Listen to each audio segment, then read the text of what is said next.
Over the past 11 months, we have brought more positive change to Washington than any administration in the history of our country. That's true. And there's never been anything like it. That was President Trump Friday night in North Carolina, the second stop of his economy-focused tour this month. We're back now with the panel. So we know what his message is. He is feeling bullish on 26, although he admits he doesn't know exactly what's going to happen with the midterms. None of us do. But interestingly enough, across the aisle this week, we found out the DNC is not going to give us a look at what they think maybe could help them.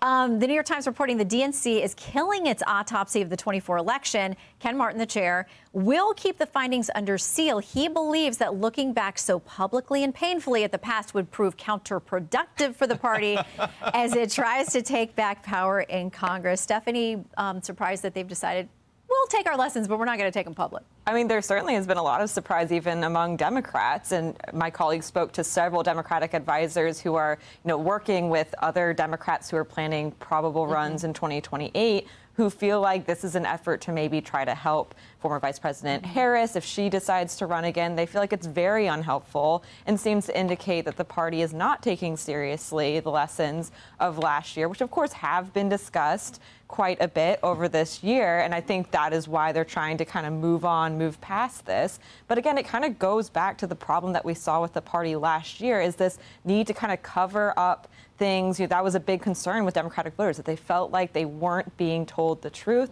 So I think this kind of cuts against any argument that would say the party has changed and is trying to take a different approach. Well, I think, Trump loves to look back. He loves to relive it. And he spends his time, even in that failed speech this week, he was attacking Biden. Biden did this, it's Biden's this, and Biden's that. Americans aren't buying it. But I think the question is, should Biden have run? I don't know why we want to go back to that. Should we have had Democratic primaries and let all the candidates compete, and then instead of just selecting Harris? The question is, for what end? And in 2025, this year, Democrats have had several wins, New Jersey, Virginia, I could go on. And I think right now the polls show that Democrats are in line to have tremendous victories in the upcoming midterm. So why distract from that? Well, but we also have this poll from Quinnipiac out this week. They say heading into a year with the midterm elections, 18% of voters approve of the way that Democrats in Congress are handling their jobs.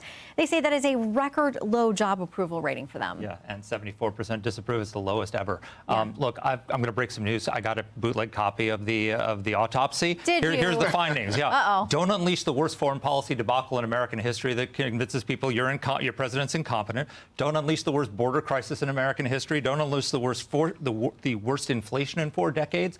Don't cover up the president's cognitive senility until he takes the debate stage and everyone realizes you've been lying to him. And don't replace him with the most left-wing candidate in the history of the Democratic Party who couldn't complete a sentence on her own and without a single vote in a Democratic primary. That is my autopsy of the... I feel like you could have written that.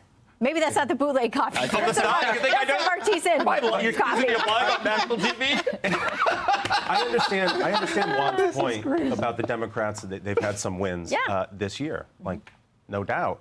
But how do you put a team on the field without a playbook? I just don't understand that. And I think, to Steph's point, it speaks to a larger issue in the Democratic Party, and that is, the culture around Biden and not wanting to be self-critical in public. The Republicans have a food fight on Twitter every single day before breakfast, right? And the Democrats refuse to be self-critical, and I think that's one of their big problems right now. Well, wait a second. I can't believe this.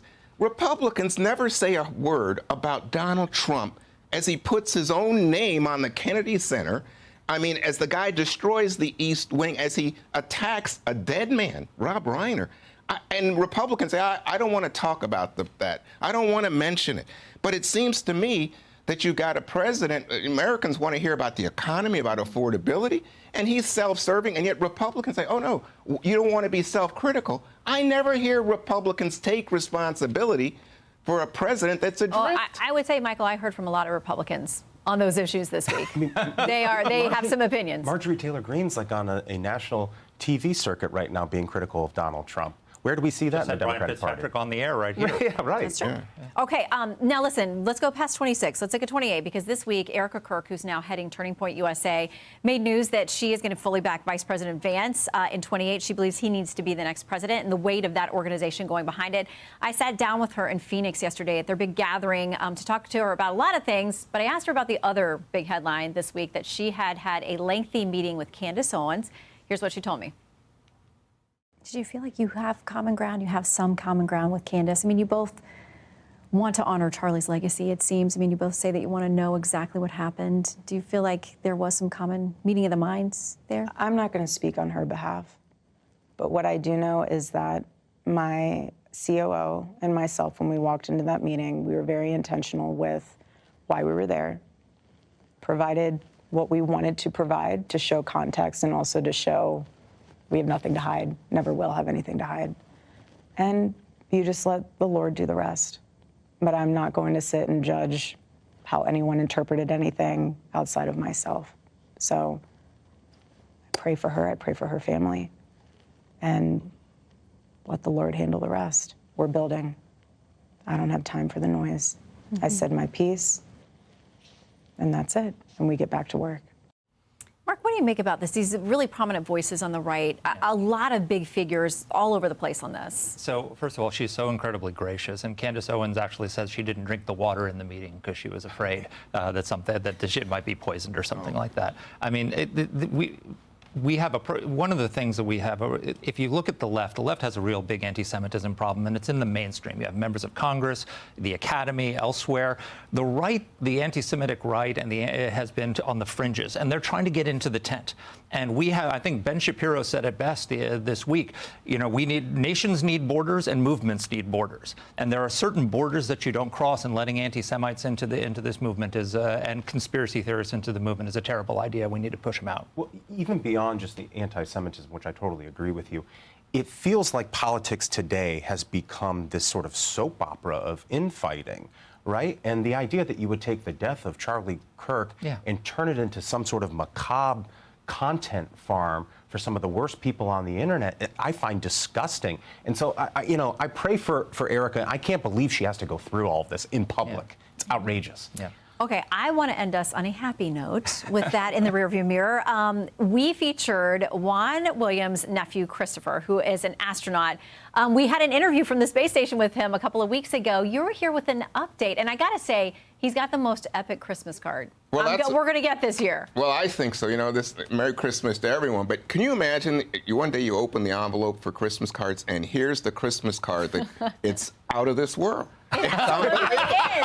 I mean, what do you do with that? How do you say, oh, I'm going to send you a better Christmas card? No, his precious wife and 2 girls, and he'll be away from them for the holidays. He's an 8-month commitment, but he's doing that so we can make advances. He's a brilliant guy that's doing all kinds of, experiments in scientific study that will benefit not just our country. I mean, they're up there with Russian cosmonauts, too. Yeah, but I just, at this moment, Christmas is about family, and you just stop and you think, wow.